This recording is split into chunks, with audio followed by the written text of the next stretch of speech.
sports. You say, hey, when there's a problem, you call a man. The Democrats can't even tell you what a man is. So when you hear Walz brag about how much of a man he is, what does that tell you? I think there might be a little bit of a cope there, you could say. There's a little bit, he has to remind us how masculine he is, trying to not even be able to load a shotgun or... We were getting scary close to people justifying totalitarian measures. I think we need to push back on this. Tim Walz in the campaign trail was literally saying free speech doesn't include hate speech and misinformation. There's no guarantee to free speech on misinformation or hate speech, and especially around our democracy. Hey man, you. Because everything that we called misinformation just a few years ago, it's on the front page of the New York Times now. Greg Gutfeld didn't just criticize Michelle Obama, he ripped the glossy packaging right off her curated image and tossed it into the shredder with a smirk. In a takedown that mixed razor-sharp sarcasm with surgical precision, Gutfeld exposed the gulf between her polished public persona and the political game she's been quietly playing. It wasn't just commentary, it was a controlled demolition of her untouchable aura. By the end, even her most loyal fans were blinking, wondering if the Queen of Grace had lost her grip on the truth. One rule for Facebook and you have a different rule for Twitter. There has to be a responsibility that is placed on these social media sites to understand their power. The New York Times just printed a thing. Turns out we were lied to. They are directly speaking to millions and millions of people without any level of oversight or regulation. And that has to stop. Yeah, you lied. Greg Gutfeld didn't walk into the studio that night. He strutted. The kind of strut that says, I've got something in the chamber, and it's about to ruin someone's publicist's entire weekend. The topic of the evening, none other than Michelle Obama, First Lady turned media mogul, turned podcast guru, turned queen of strategic vagueness with a Nike sponsorship, and Gutfeld, he came in swinging like a caffeinated raccoon with a grudge and a microphone. Let's talk about Michelle, he said, twirling his pen like a dagger. The most masculine thing that someone can do in America today is stand up for women that are not able to stand up for themselves. Right. So while Tim Walz is going on Gavin Newsom's podcast, attacking me, by the way, saying that I'm a bad guy, well, I'm sorry, Governor Walz. One thing that we don't have in common is, unlike you in Minnesota, I, every single day, am actually fighting for female privacy in locker rooms and that women's sports will not have men in them. Real men stand up for women when they're not able to. If you're enjoying this breakdown, please make sure to subscribe. Boom, the table was set. Gutfeld kept slicing. Her memoir is called Becoming a Billionaire, for talking about how tough it is to live in a mansion when people still expect you to smile at them. Then came the real twist. Have you noticed the pattern? He asked. Every interview is a masterclass in strategic victimhood. Michelle is always overcoming. She's always rising, which is impressive, considering she's been on top for like 15 years. The crowd laughed harder this time because beneath the satire, there was a truth so sharp you could feel it. So you could fight any Trump supporter? Yeah, he says he'd kick their ass, and they're scared of him because he could fix a truck. Like they're threatened by his masculinity. I know how to fix a truck. That's what he said. I'm like, do you? I bet you don't. The lady doth protest too much. I bet you don't. I fear. I bet if I bring a broken truck to you and a bag of tools, you're Now don't get me wrong, Gut said, feigning innocence like a cat with feathers in its mouth. She's smart, she's charismatic, she's accomplished. But let's not pretend she's some underdog climbing out of the rubble. She's not Rocky Balboa's, a corporate sponsor Yoda with a stylist. Cue a montage of her speaking tours, branded lunchboxes, and podcast segments where she unironically talks about struggling to find balance while standing in a designer kitchen the size of a Whole Foods. Gutfeld paused dramatically. We are being sold a brand. A lifestyle. Michelle Obama. And guess what? It's not about empowering you, it's about marketing to you. It's inspirational capitalism, wrapped in Instagram captions. And then he brought out the hammer. She claims she doesn't want to run for president, he said, raising an eyebrow. And maybe she doesn't, but that hasn't stopped her from giving speeches that sound suspiciously like campaign warm-ups. You know, just in case America gets nostalgic, for soaring rhetoric that says absolutely nothing. of Tim Walz doing the exact same thing.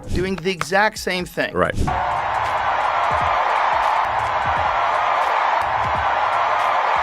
Exact same thing, and Yes. he said, of course, it's a salute. He said that. Right. We spent 3 days debating, having them trying to debate that President Musk gave a Nazi salute. Of course he did. But that is a distraction. This is how crazy things have gotten. Like, That line, lethal. Gutfeld mimicked her tone arms, wide, voice syrupy. We need to rise above. We need to come together. We need to hope. We need to buy my hardcover edition for $29.99, now available in Target. The crowd roared. Then he zeroed in on her favorite card to play, the martyr card. Michelle loves reminding us how hard it was to live in the White House, he said. How she felt like she had to be perfect, couldn't mess up, couldn't be too black, couldn't be too loud, ... You know, like every other first lady who had to host dinners and decorate Christmas trees. He paused and added dryly. Except none of the others landed a post-White House podcast produced by Barack Obama and featuring Michelle Obama. That's like writing your own 5-star Yelp review. Now the gloves were fully off. Gutfeld pulled no punches. She talks about imposter syndrome while being one of the most celebrated, praised, and protected public figures of our time. Lady, if you're an imposter, what chance do the rest of us have?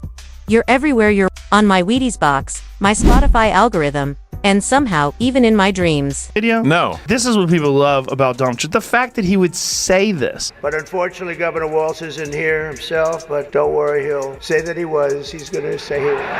I used to think the Democrats were crazy for saying that men have, period, but then I met Tim. Michelle Obama is the algorithm. He leaned back, deadpan. We used to say Big Brother is watching. Now Big Michelle is podcasting, and yet, just when you thought he was done, Gutfeld revved up for the grand finale. Michelle's real power isn't her charm, it's her untouchability. She's bulletproof. You criticize her, and suddenly you're a sexist, a racist, a monster. But if she sells you recycled platitudes with a $90 candle and a motivational playlist, that's called leadership. The audience was half shocked, half delighted. They weren't used to hearing someone tear into Michelle Obama with this much energy, precision, and, dare we say, glee. But it's curated, it's manufactured, it's politics as lifestyle branding. He sipped and added casually, at this point, the only thing more polished than her PR team is her arms. And just when the laughter began to settle, Gutfeld dropped the line that sent social media into a collective aneurysm. She didn't become, folks, she became a franchise. Right with Tim Walz. I know I'm doing something right when the Fox News crowd is all pitching at me like crazy. Like, I'm loving it. That guy was almost the vice president of the United States. Elon Musk was crying last week. Tim is being mean to me, base, you know, like, yeah. I'm sure you've seen that thing where it shows Obama saying, I need... As the product of self-importance with a side of kale, the room cracked, but it didn't end there. Gutfeld turned serious for just a beat. Not too serious, just enough to remind you there was more than sarcasm behind the smirk. The real danger, he said, isn't Michelle herself. It's that we keep falling for the same trick. Glossy speeches, emotional buzzwords, vague empowerment, all used to distract from the fact that underneath all that inspiration, the machine keeps running the same. And that hit different, because Greg Gutfeld wasn't just making fun of Michelle Obama, he was deconstructing the entire political celebrity industrial complex she so perfectly represents. He wasn't mocking her achievements, he was asking why they came wrapped in so many layers of media varnish and soft focus lighting. Why do we confuse being visible with being real? Why do we applaud someone for being relatable when their version of a hard day involves deciding between a TED Talk or a Vogue cover? And then, like a sniper with a punchline instead of a rifle, he finished. Walz cocksucker, if that guy got into power, like if Kamala died and Tim Walz, Tampon Tim, was our fucking president, you know how crazy this country would be? That weirdo who puts tampons in the boys' room, and what about our joy? Like he's a complete pathological liar. Like a complete liar. Lied about being in Tiananmen Square, lied about being a fucking... She's not leading a movement, she's leading a marketing campaign. And we're the ones buying it, along with her athleisure collection. Mic drop. But this wasn't just destruction, it was a disruption. Gutfeld didn't just dismantle Michelle Obama's image.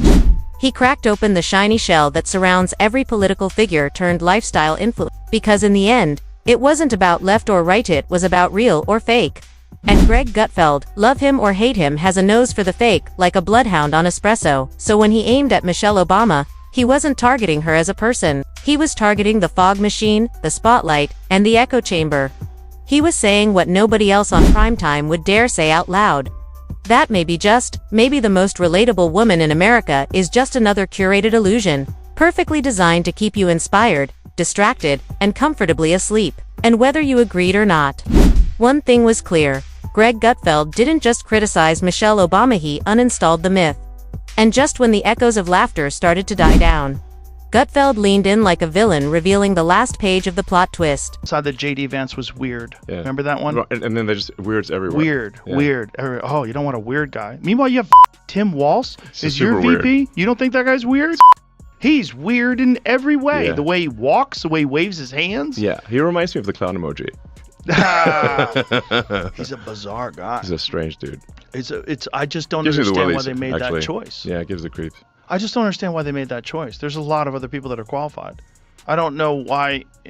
I read that Kamala Harris made that decision. Let's talk about the kids, he said with a grin.